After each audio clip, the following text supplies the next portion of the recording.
Assalamualaikum warahmatullahi wabarakatuh. May tanong dito ang ating kapatid na si Handongs. Sabi niya, Assalamualaikum Ustad, paano po kapag may konting sperm na lumabas sa atin at dumikit ito sa pantalon natin? Ano po ang dapat gawin? Maliligo po ba or magpapalit lang ng suot? Sukran.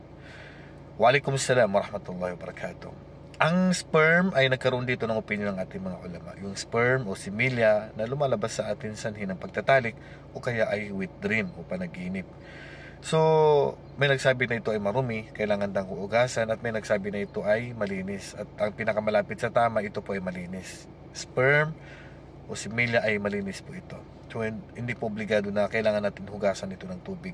Si Aisha radhiyallahu anha, na asawa ng propeta sallallahu alaihi wasallam, kinukusot lang niya ito na walang tubig.